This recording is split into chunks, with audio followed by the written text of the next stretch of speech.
After winning it at auction last year, can we finally put our new plastic mulch layer to work? And will it actually give us the bigger, earlier harvest we're hoping for?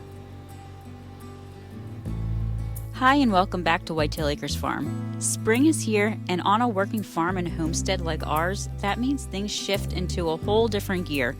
Between the orchard, the greenhouse, and the garden, there's a lot happening right now, and we can't wait to show you all of it. We're also getting the livestock situated and expecting more calves, and working on some big plans for the summer ahead. But today, we're starting out in the orchard, moving through the greenhouse, and then heading to the corn and potato patch, where we're finally putting a machine to work for the very first time.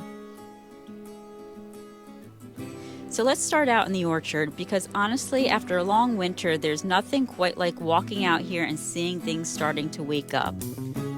We've been spending time out here weeding and mowing, getting those pathways neat and tidy so we can actually move through and work comfortably as the season picks up.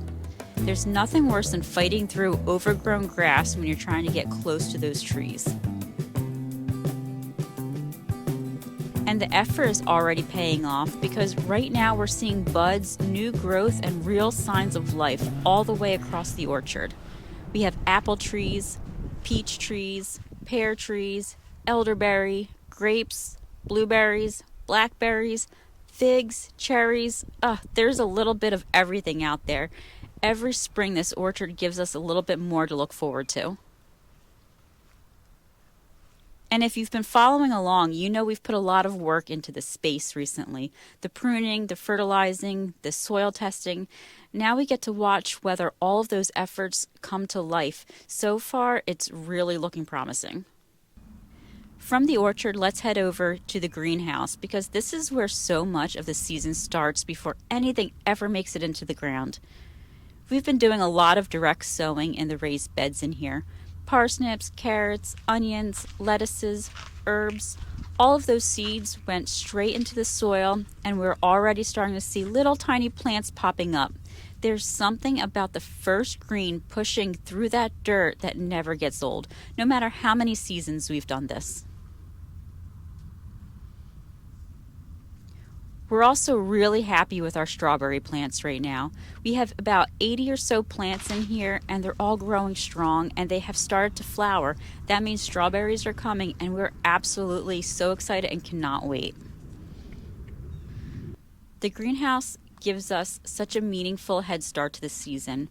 We're getting seeds established and plants going before outdoor conditions are really ready for them.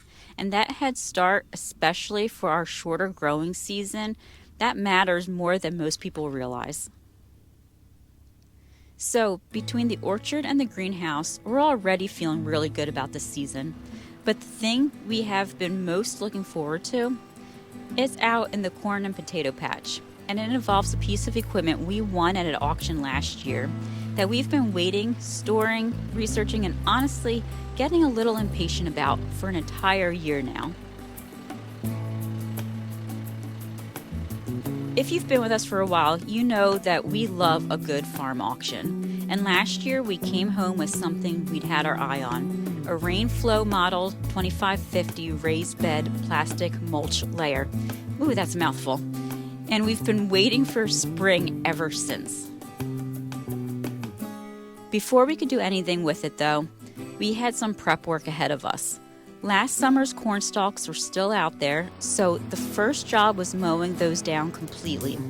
Once that was done, we went through and rototilled the entire patch to get the soil loose, aerated, and ready to go.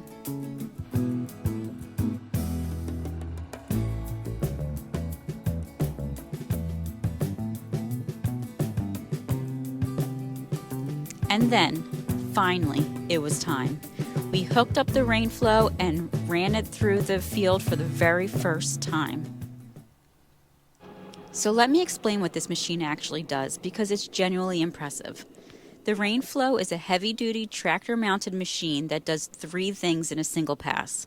It builds a raised soil bed, it can install a drip irrigation tape right underneath the plastic, and it lays down the mulch, all at the same time. The front of the machine uses 2 moldboard plows to gather soil from both sides and pile it up into a raised bed. Then a polyurethane-lined bed press shapes that soil into a smooth, firm surface. Good structure for root development. Behind that, the plastic rolls out from dual carriers, so you always have a spare roll ready to go. And at the very back, rear-mounted discs pull soil over the edges of the plastic and tuck it into a J shape to lock it down against the wind. By the end of the day, we had 12 40-foot rows of sweet corn planted.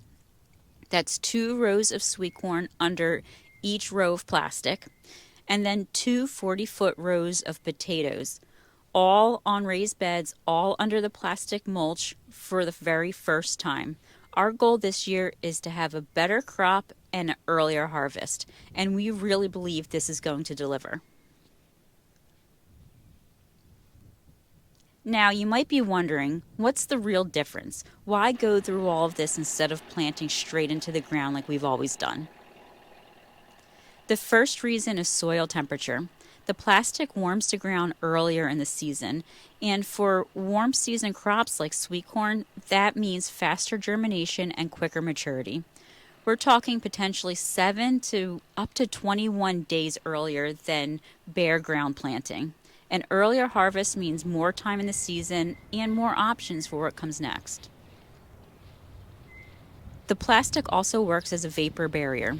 It holds moisture in the soil and can reduce water evaporation by up to 45%.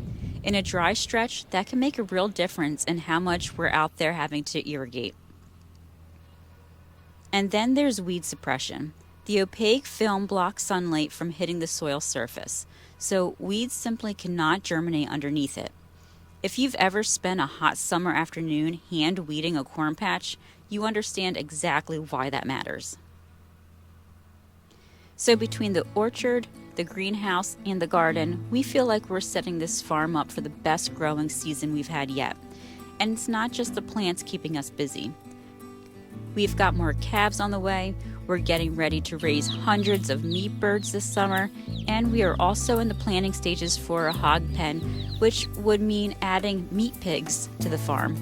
And we finished fertilizing all of our hay fields, and our fields are already starting to green up, and it's looking great. There's a lot to look forward to, and we're going to take you along for the ride for all of it.